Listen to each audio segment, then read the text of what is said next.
సోదరులారా, ఈ రోజున మనం ఆదికాండం 32వ అధ్యాయం అధ్యయనం చేయబోతున్నాము. ఈ అధ్యాయంలో యాకోబు జీవితం కొత్త మలుపు తిరిగింది. అంటే యాకోబు జీవితం పూర్తిగా మారింది అనుకోకండి.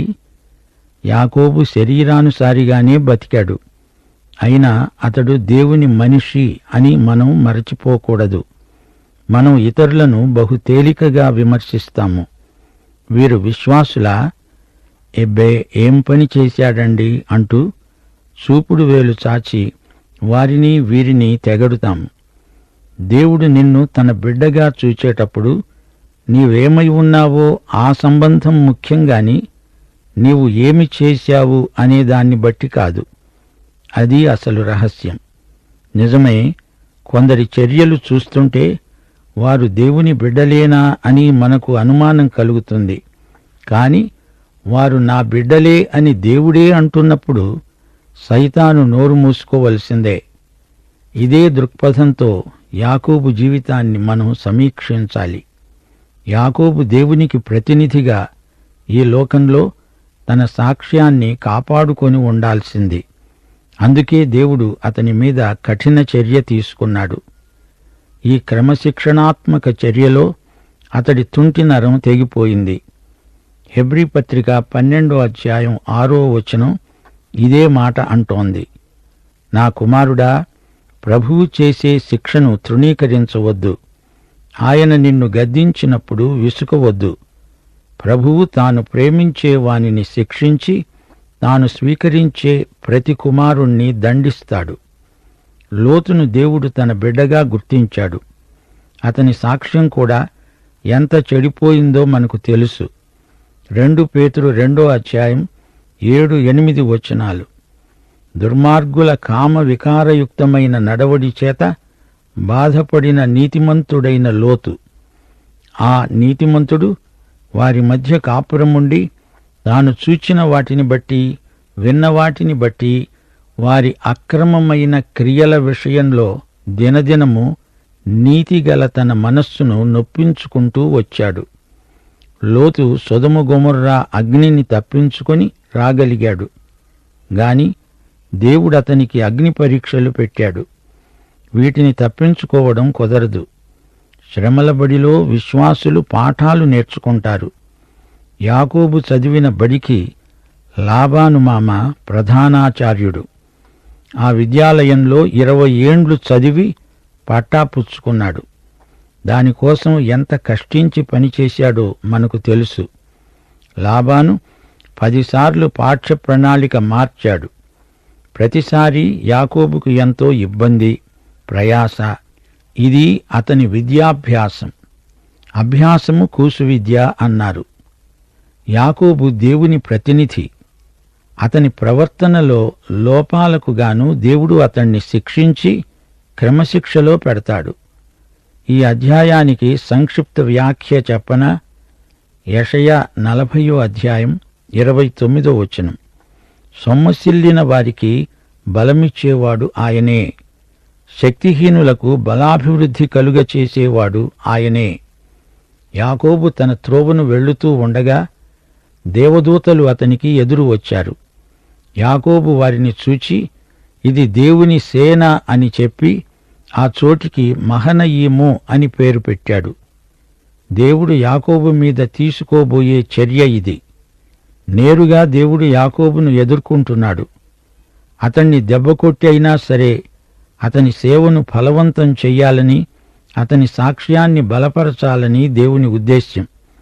యాకోబు తన సహోదరుడైన ఏశావు నొద్దకు దూతలను పంపాడు. ఏశావు ఎదోము దేశమున అనగా శేయీరు దేశమందు కాపురమున్నాడు. దూతల ద్వారా యాకోబు కబురు పంపాడు. ఇంతవరకు నేను లాబాను మామ వద్ద నివసించాను. నాకు పశువులు, గాడిదలు, మందలు ఉన్నవి. దాసదాసీ జనము ఉన్నారు. నీ కటాక్షము నా యందు కలగాలని నా ప్రభువులైన తమరు, తమరి సేవకుణ్ణి అయిన నేను మీకు రాయబారమంపుతున్నాను. యాకోబు తెలివితేటలు అసాధారణమైనవి. లాబాను దగ్గర తల బొప్పి కట్టేటంత మొట్టికాయలు తిన్నా అతని యుక్తి ఇంకా పనిచేస్తూనే ఉంది. ఒకప్పుడు ఏశావుకు వ్యతిరేకంగా కుట్రపన్ని జ్యేష్ఠత్వం కాజేసి తండ్రి నుండి ఆశీర్వచనం దొంగిలించిన ఈ యాకోబు మాటలు మారుస్తున్నాడు. ఇంతలో ఆ దూతలు యాకోబు వద్దకు తిరిగి వచ్చారు. అన్నారు, మేము నీ సోదరుడైన ఏశావు దగ్గరికి వెళ్ళాము. అతడు 400 మందితో నీకు ఎదురు వస్తున్నాడు. ఈ వార్త విని యాకోబు అదిరిపడ్డాడు. ఏశావు ఉద్దేశ్యమేమిటో తెలియదు. ఒక్క మాట అనలేదు. సైన్యంతో వస్తున్నాడు. యాకోబు దూతలను అడిగి ఉంటాడు, ఏశావు ఎలా కనిపించాడు? కోపంగా ఉన్నాడా? కక్ష సాధింపు ఆలోచనలేమైనా వ్యక్తం చేశాడా? వారు అని ఉంటారు, అదేమీ లేదు, సంతోషంగా ఉన్నాడు. మీరు పంపిన సమాచారం విన్నాడు, వెంటనే బయలుదేరి వస్తున్నాడు. అయినా యాకోబుకు భయంగానే ఉంది. ఏశావు ఏం చేస్తాడో ఏమో. 400 మందితో వచ్చి తన మీద పడతాడు. ఏశావు సంతోషంగా ఉన్నాడంటే శత్రువు తన చేత చిక్కాడని సంతోషమేమో. యాకోబుకు గుండె దడ పట్టుకుంది. యాకోబు మిక్కిలి భయపడి తొందరపడి తనతో ఉన్న జనులను, మందలను, పశువులను, ఒంటెలను 2 గుంపులుగా విభజించాడు. ఏశావు ఒక గుంపు మీదికి వచ్చి దాన్ని హతం చేస్తే మిగతా గుంపు తప్పించుకొని పోవచ్చు గదా అనుకున్నాడు. యాకోబు ఏశావు మూలంగా ఏదో కీడు కలుగుతుంది అని శంకించాడు. అందుచేత అందర్నీ అతడు హతమార్చకుండా ఇదో ఉపాయం, వీరిని 2గా గుంపు గుంపులు చేశాడు. అతడు వచ్చి పడితే ఆ 2వ గుంపు తప్పించుకొని పోవచ్చు. 9, 10 వచనాల్లో యాకోబు దేవునికి ప్రార్థన చేస్తున్నాడు.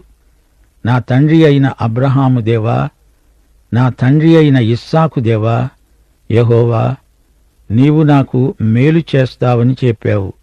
నా దేశానికి, నా బంధువుల యొద్దకు తిరిగి వెళ్ళమన్నావు. యెహోవా, నీవు నీ సేవకునికి చేసిన సమస్తమైన ఉపకారమునకు, సమస్త సత్యమునకు అపాత్రుడను. ఎట్లనగా నా చేతి కర్రతో మాత్రమే ఈ యొర్దాను దాటాను. ఇప్పుడు నేను 2 గుంపులయ్యాను. నా సహోదరుడైన ఏశావు చేతి నుండి దయచేసి నన్ను తప్పించు. అతడు వచ్చి పిల్లలతో తల్లిని నన్ను చంపుతాడేమో అని అతనికి భయపడుతున్నాను. నాకు తోడై ఉంటానన్నావు.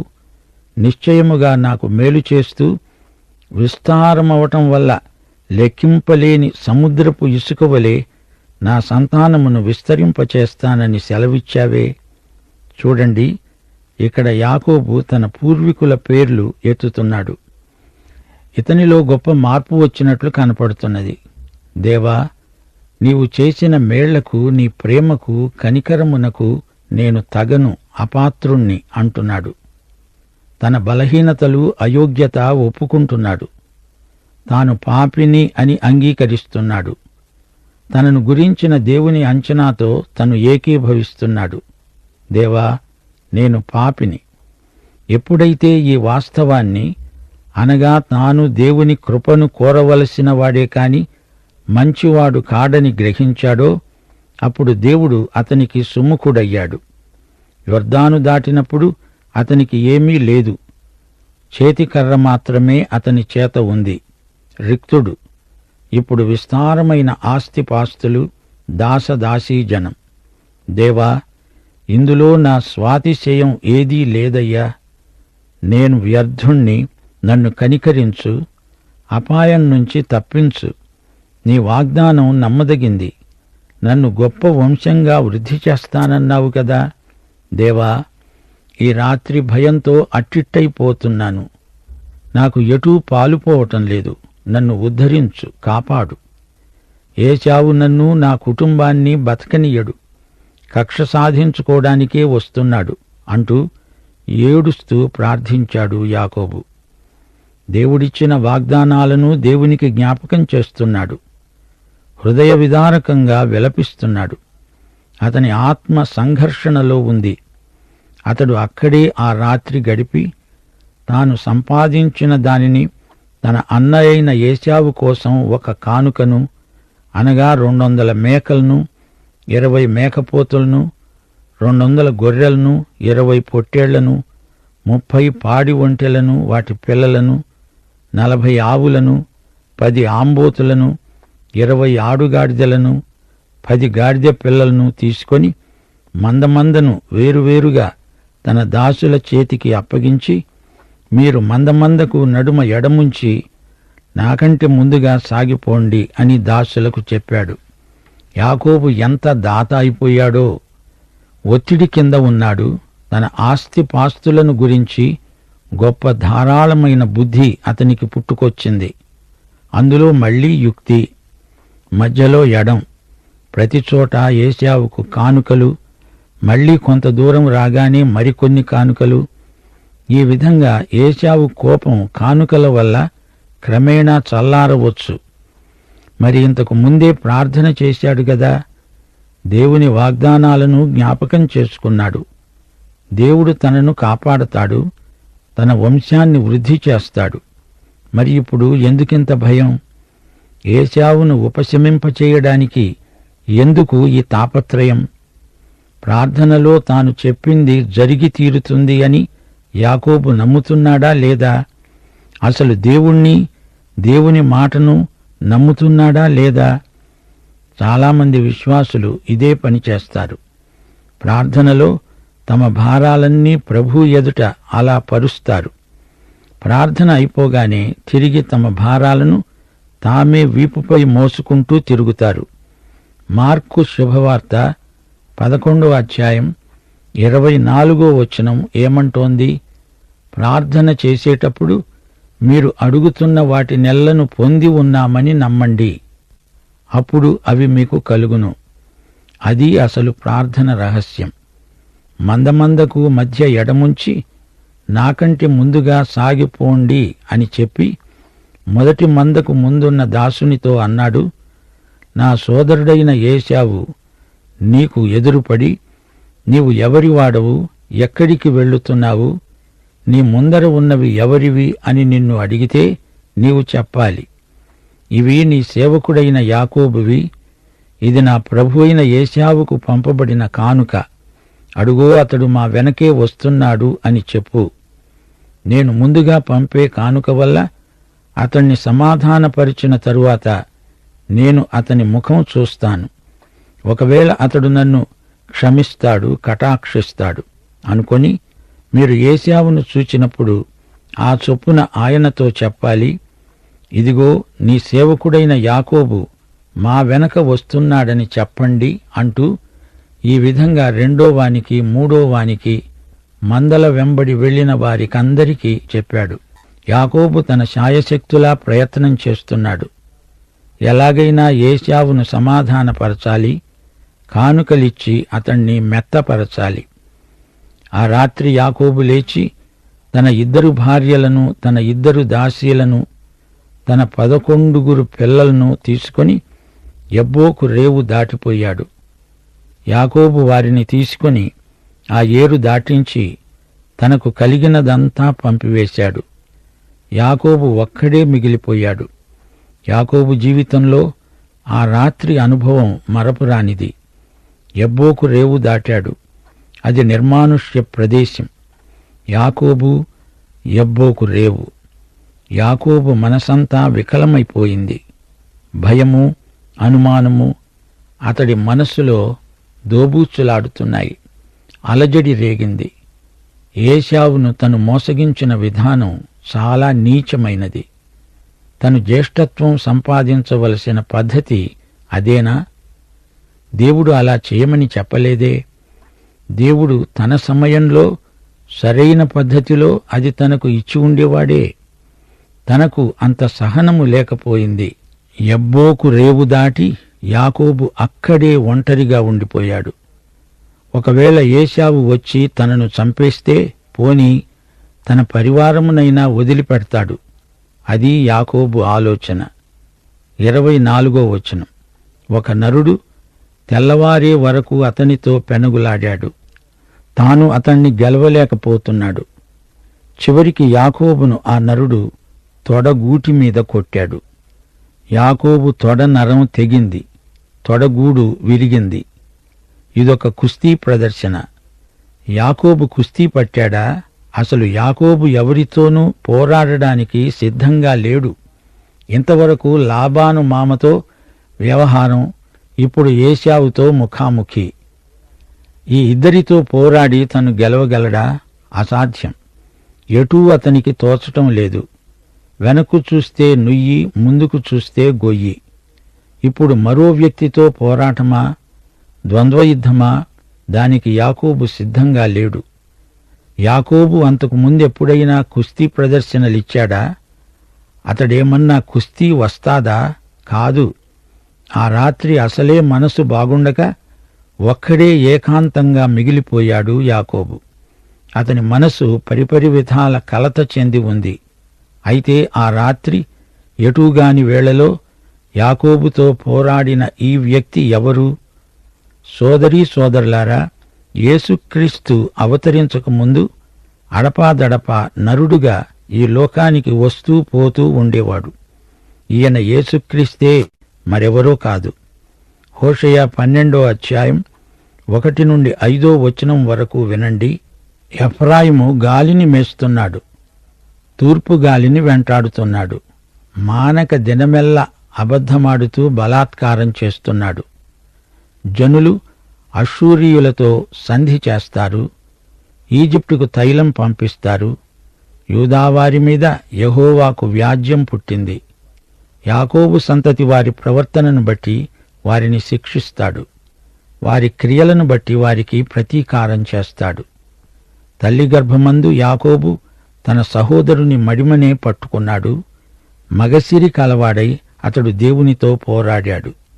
అతడు దూతతో పోరాడి జయమందాడు. అతడు కన్నీరు విడిచి అతణ్ణి బతిమలాడాడు. బేతేలులో ఆయన అతనికి ప్రత్యక్షమయ్యాడు.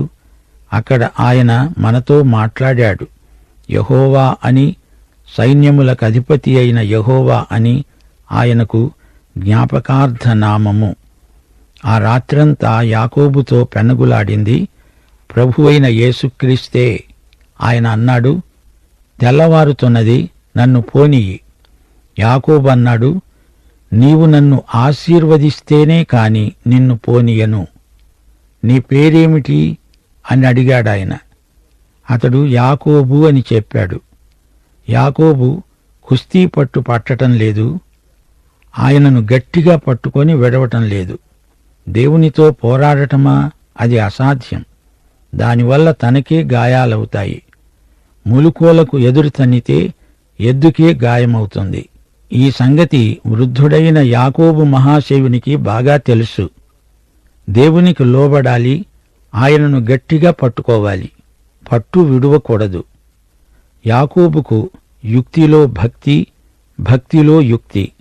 అతనిది విలక్షణమైన వ్యక్తిత్వం. తన పూర్వీకుడైన అబ్రాహాము ఏం చేశాడు? అతడు దేవుణ్ణి నమ్మాడు. అదే అతనికి నీతిగా పరిగణించబడింది. అబ్రాహాము దేవుణ్ణి గట్టిగా పట్టుకున్నాడు, పట్టు విడువలేదు. ఆయన అన్నాడు, నీవు మనుష్యులతో దేవునితో పోరాడి గెలిచావు. ఇక మీదట నీ పేరు ఇశ్రాయేలే గాని యాకోబు అనబడదు. ఇంకా అతడు దురాక్రమణదారు కాడు, వంచకుడు కాడు. అతడిప్పుడు ఇశ్రాయేలు, రాకుమారుడు. అటు దేవుని పట్ల, ఇటు మనుషుల పట్ల అధికారము, శక్తి గలవాడు. ఇశ్రాయేలు. పాతది గతించింది, ఇప్పుడతనికి కొత్త స్వభావం ఇవ్వబడింది. యాకోబు ఇప్పుడు మాట్లాడుతున్నది ఎవరితో? యేసుక్రీస్తుతో. ఆయన అవతారానికి పూర్వం యాకోబుతో మాట్లాడాడు. యాకోబు కనిపించాడు. అప్పుడు యాకోబు, దయచేసి నీ పేరేమిటో చెప్పు అని అడిగాడు. అందుకాయన, ఎందు నిమిత్తము నా పేరు అడిగావు అని అక్కడే అతణ్ణి ఆశీర్వదించాడు. యాకోబు అన్నాడు, నేను ముఖాముఖిగా దేవుణ్ణి చూచాను, అయినా నా ప్రాణం దక్కింది అని చెప్పి ఆ స్థలానికి పెనూయేలు అని పేరు పెట్టాడు. అతడు పెనూయేలు నుండి సాగిపోయినప్పుడు సూర్యోదయమైంది. అప్పుడతడు తొడకుంటుతూ నడిచాడు. ఆయన యాకోబు తొడమీది తుంటి నరము కొట్టినందున నేటి వరకు ఇశ్రాయేలీయులు తొడగూటి మీద ఉన్న తుంటి నరం తినరు, అది నిషిద్ధం. దేవుడు యాకోబును వశపరుచుకోవడానికి అతణ్ణి కుంటివాణ్ణి చేయవలసి వచ్చింది. యాకోబు ఒక పట్టాన అంత సులభంగా లొంగే మనిషి కాడు. దేవుడు యాకోబు చిత్తమును తోసిరాజని పూర్తిగా అతణ్ణి మరమనిషిని చెయ్యడు. యాకోబు స్వచ్ఛందంగా లొంగిపోవాలి, లేకపోతే తన వ్రేలితో అతడి తుంటి నరాన్ని తాకుతాడు. అది చాలు. యాకోబు నడుములు విరిగాయి. దేవుడు తలుచుకుంటే యాకోబు ఎంత, అతని బలమెంత! యాకోబుకు ఇప్పుడు తెలివి వచ్చింది. నన్ను వెళ్ళనియ్యి అని దేవుడంటే, కాదు, నన్ను ఆశీర్వదిస్తేనే గాని నిన్ను వెళ్ళనియ్యను అంటున్నాడు యాకోబు. దేవుణ్ణి పట్టుకొని వేలాడుతున్నాడు. నిన్ను నేను విడువను దేవా, నీవు నన్ను దీవించు వరకు అంటున్నాడు. అతని జీవితంలో సంఘర్షణ ముగిసింది. అతనిలోని అంతరంగ పురుషుడు బలపడ్డాడు. ఇప్పుడు దేవుని మీద ఆధారపడి జీవిస్తాడు. మనస్తత్వ శాస్త్రజ్ఞులు అంటూ ఉంటారు, మన నరాల పటుత్వాన్ని బట్టి కొన్ని అలవాట్లు మనలో సహజాతములైపోతాయి. అప్పుడప్పుడు పాత స్వభావం తలెత్తినా యాకోబు ఇప్పుడు నూతన సృష్టి. పాతవి గతించాయి, అన్నీ కొత్తవి అయ్యాయి. ఇప్పటి నుండి అతడు దైవజనుడు. దేవుడిప్పుడు అబ్రాహాము ఇస్సాకులకే కాదు, తన తండ్రి తాతలకే కాదు, తనకు కూడా దేవుడు. అబ్రహాము, ఇస్సాకు, యాకోబుల దేవుడు. మనమందరము అలవాట్లకు బానిసలం. అయినా దేవుడు ఈ అలవాట్లను పొరపాట్లను సరిచేస్తాడు. ఎందుకని? మనం ఆయన బిడ్డలము గనుక. యాకోబు తల్లిదండ్రులతో ఉన్నప్పుడు, ఆ తరువాత పారిపోయి వెళ్లి హారానులో ఉన్నప్పుడు అంతవరకు అతడు శరీరానుసారి. ఇక్కడ పెనుయేలులో, యబ్బోకు రేవులో అతని అంతఃసంఘర్షణ. ఇప్పటి నుండి ఈజిప్టుకు వెళ్లే వరకు ఆత్మ సంబంధి అయిన విశ్వాసి. యాకోబు జీవితంలో 3 విభాగాలు: ప్రకృతి సంబంధి, ఆ తరువాత సంఘర్షణలతో కూడిన శరీర సంబంధి, ఆ తరువాత ఆత్మ సంబంధి అయిన విశ్వాసి. కొత్త నిబంధనలో ఈ ఇశ్రాయేలు వంశీకుడే తార్సువాడైన సౌలు. రోమాపత్రిక 7వ అధ్యాయంలో తన సంఘర్షణను వెలిబుచ్చుతున్నాడు సౌలు. సౌలు జీవితం కూడా 3 విభాగాలు, 3 అధ్యాయాలు. మార్పు చెందక ముందు, మార్పు చెందిన తరువాత సంఘర్షణ, ఆ పిమ్మట విజయం. రోమాపత్రికలో ఇది మనము చదవగలం. 6వ అధ్యాయంలోని ప్రకృతి సంబంధి, 7వ అధ్యాయంలోని శరీర సంబంధి సంఘర్షణ, 8వ అధ్యాయంలోని ఆత్మ సంబంధి విజయం. రోమాపత్రిక 7వ అధ్యాయం 24వ వచనంలో పౌలు అంటున్నాడు, అయ్యో, నేనెంత దౌర్భాగ్యుడను! ఇట్టి మరణమునకు లోనైన శరీరము నుండి నన్ను ఎవడు విడిపిస్తాడు? ఇది అంతఃసంఘర్షణ. శరీరానుసారి అయిన విశ్వాసిలో ఇది ప్రచ్ఛన్న యుద్ధం. రోమాపత్రిక 7వ అధ్యాయం 19వ వచనం, నేను చేయగోరు మేలు చేయక చేయగోరని కీడు చేస్తున్నాను. ఇది శరీరానుసారిలో చెలరేగే సంఘర్షణ. రోమాపత్రిక 7వ అధ్యాయం 24వ వచనం, మన ప్రభు అయిన క్రీస్తు ద్వారా దేవునికి కృతజ్ఞతాస్తుతులు. సంఘర్షణ ఇప్పుడు ఒక పీడకల. మనస్సు విషయములో నేను దైవ నియమానికి, శరీర విషయములో పాప నియమానికి దాసుడను. కాని ఇప్పుడు మనలను ప్రేమించిన వాని ద్వారా నేను వీటన్నిటిలో అత్యధిక విజయము పొందుతున్నాను. రోమాపత్రిక 8వ అధ్యాయం 36వ వచనం. శరీరానుసారమైన మనసు దేవునికి విరోధం. శరీర స్వభావము గలవారు దేవుని సంతోషపెట్టలేరు. యాకోబు విజయ రహస్యమిదే. దేవునికి పూర్తిగా లోబడ్డాడు. దేవుడు దెబ్బ కొడితే కృపతో స్వీకరించాడు. దేవుని చిత్తానికి నీ చిత్తమును లోబరచటమే విజయం. యాకోబు పోరాటంలో గెలుపు అంటే దేవుని చిత్తానికి పూర్తిగా లొంగిపోవటం. ముగింపులో 1 కొరింథీ 10వ అధ్యాయం 11వ వచనం మీకు జ్ఞాపకం చేయగోరుతాను. ఈ సంగతులు దృష్టాంతములుగా వారికి సంభవించి యుగాంతమందున్న మనకు బుద్ధి రావాలని రాయబడినవి. ప్రార్థన చేసుకుందాం. దేవా, నీ కృప సర్వసమృద్ధము. మంటి పురుగులమైన మానవులము, మమ్ములను స్నేహితులు అంటున్నావు. మా దేవుడవు, రక్తదానమిచ్చి మా నిత్య రక్షణకు కారకుడవయ్యావు. యేసుప్రభు, పాత నిబంధన అంతా నీవే కనబడుతున్నావు. నీకు కృతజ్ఞులం. నేటి సందేశం మా హృదయాలలో సంచలనాత్మకమైన ఒక నూతన క్రియ జరిగించున్నట్లు వాక్య ప్రకటనకు మీ దీవెనలు చేర్చి మమ్మలను ఆశీర్వదించుమని యేసుక్రీస్తు వారి శుభనామమున ప్రార్థన చేస్తున్నాము తండ్రి. ఆమేన్.